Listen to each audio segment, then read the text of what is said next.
Hello বন্ধুরা, কেমন আছো? আশা করি খুব ভালো আছো। আমিও খুব ভালো আছি। আর মধুমিতা চ্যানেলে তোমাদের স্বাগত। আমি চলে আসছি তোমাদের সাথে আজকে একটা সবজির রেসিপি নিয়ে। দেখো, কড়াই বসিয়ে তেল বসিয়ে তেলটা অলরেডি গরম হয়ে গেছে। আমি দিচ্ছি এতে 1 পিস তেজপাতা, আর এতে দিচ্ছি আমি পেঁয়াজ কুচি। তো পেঁয়াজটা কুচিয়ে রেখেছি অলরেডি। পেঁয়াজ দিয়ে দিচ্ছি এতে, অল্প করেই পেঁয়াজ দিলাম, খুব বেশি পেঁয়াজ দেবো না। পেঁয়াজ দিয়ে দিয়েছি। আর এতে আমি দিচ্ছি রসুন থেতো করে রেখেছি, খানিকটা রসুন আছে। দেখো, এটা হলো রসুন থেতো করে রেখেছি, রসুনটা দিয়ে দিচ্ছি। পেঁয়াজের সাথেই দিচ্ছি ওটা আমি, এভাবে দিয়ে দিলাম। দিয়ে এটা আমাকে ভালো করে নাড়াচাড়া করে নিতে হবে। এটা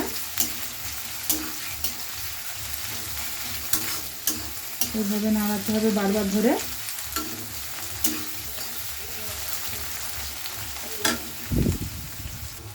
পেঁয়াজ রসুনটা ভালো করে নেড়ে নিচ্ছি। দেখো, একটু হালকা কিন্তু বাদামি কালার এসে গেছে এটা, তাও কিন্তু আমি নেড়ে নিচ্ছি। এটা ভালো করে নাড়তে হবে। এবার আমার এটা লাল হয়ে গেছে, হালকা লাল হয়ে গেছে। দেখো, এটা হলো আমি কাঁচা লঙ্কা থেতো করে রেখেছি, পুরো কিন্তু বাটিনি, কাঁচা লঙ্কাটা থেতো করে রেখেছি। একটু ঝাল চচ্চড়ি করবো, ওই জন্য একটু কাঁচা লঙ্কাটা থেতো করেই রেখেছি আমি। এইভাবে নাড়িয়ে নিচ্ছি। এবার আমি এর মধ্যে দিয়ে দেবো আমি যে সবজিটা বলেছিলাম তোমাদের দেখাই, সবজিটা দিয়ে দিচ্ছি আমি। সবজি আর আলুটা কেটে রেখেছি। দেখো, এটা হলো ফুলকপি। ফুলকপিটা এটা একটু নাড়াচাড়ানোর পরে ফুলকপিটা আমি এটা দিয়ে দিচ্ছি। এভাবে দিয়ে দিলাম। দেওয়ার পরে এবার এভাবে নাড়তে হবে বারবার ধরে।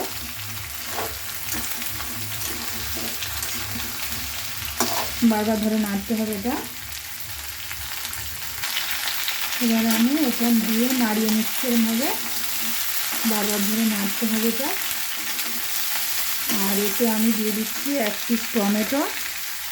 টমেটোটা কেটে রেখেছিলাম, টমেটোটা দিয়ে দিচ্ছি। টমেটো দেওয়ার পরে আমি এবার দিচ্ছি 1 চামচ নুন। নুনটা দিয়ে নিলাম, 1 চামচই দিলাম, আর সামান্য একটুখানি দিয়ে দিয়েছি। দিয়ে নাড়ছি, একটু ভালো করে নেড়ে নিতে হবে এটা। বারবার ধরে নাড়তে হবে, তলায় পুড়ে না যায় মশলাটা। বারবার ধরে নাড়তে হবে। আর এতে আমার এখনও আদা দিতে বাকি আছে, আমি আদাটা বেটে রেখেছিলাম, আদাটা দিয়ে দিলাম।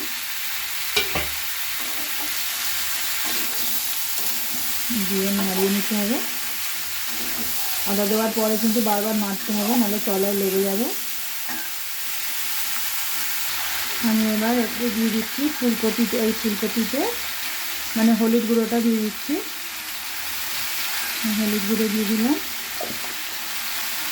দেওয়ার পরে নাড়িয়ে নিতে হবে ভালো করে। এভাবে নাড়তে হবে, মশলাটা যাতে পুড়ে না যায়।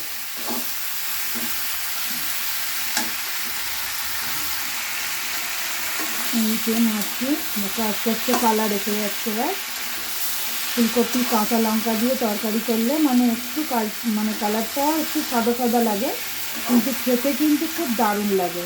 আর কাঁচা লঙ্কার তরকারি বুঝতেই পারছো, খুবই টেস্ট। এইভাবে নাড়িয়ে নিতে হবে বারবার ধরে।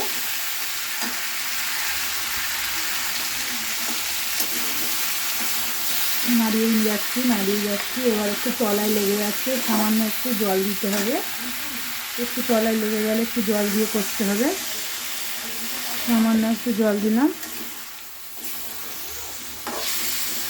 দিয়ে নাড়িয়ে নিচ্ছি। আবার আমি খুব ভালো করে কষতে হবে এটা। পুরো একদম কষা কমপ্লিট হয়ে গেল। ফুলকপিটা একদম খুব ভালো করে কষে নিয়েছি মশলা দিয়ে, তোমরা দেখেছো। এখনও কিছু মশলা দিতে বাকি আছে, আমি এটা পরে তোমাদের দেখিয়ে যাচ্ছি। আমার এবার একটু জল ঢেলে দিতে হবে, একদম হালকা করে জল দেবো, কেন এটা একটু ঝাল চচ্চড়ির মতো হবে। অল্প করে জল দিলাম, দিয়ে এটা আবার একটু চাপা দিয়ে দিতে হবে। এইভাবে নাড়িয়ে একটু চাপা দিয়ে দিতে হবে। ঢাকনাটা চাপা দিয়ে দিলাম। চাপা দিয়ে দিলে তাড়াতাড়ি সেদ্ধ হবে। ফুলকপিটা আমার সেদ্ধ হয়ে গেছে, দেখো একদম ঝোল মানে মাখা মাখা হয়ে গেছে। আর এতে আমি যে মশলাটা দেবো, দেখো মশলাটা করে রেখেছি, এটা হলো জিরে বাটা। হ্যাঁ, জিরে বাটা, এটা হলো গোটা জিরে আমি বেটে রেখেছি, এটা আমি দিয়ে দিচ্ছি ওপর থেকে আস্তে করে। জিরে বাটাটা দিয়ে দিতে হবে, এতে দিয়ে দিলাম, দিয়ে এইভাবে নাড়িয়ে দিতে হবে। এবার ফুলকপিটা পুরো একদম গলে মাখনের মতো পুরো গলে গেছে। আর এইভাবে দিয়ে নাড়িয়ে এবার নুনটা আমি একটু চেক করে নিচ্ছি, নুনটা কেমন হয়েছে দেখি। আর এর তরকারির কালারটা একটু মানে হালকা কালার হয়েছে, কেন যেহেতু এতে গুঁড়ো লঙ্কা দেওয়া নেই, এই জন্য কালারটা এরকম হয়েছে। কিন্তু তরকারিটা কিন্তু খুব টেস্টি হবে, যেহেতু কাঁচা লঙ্কার তরকারি।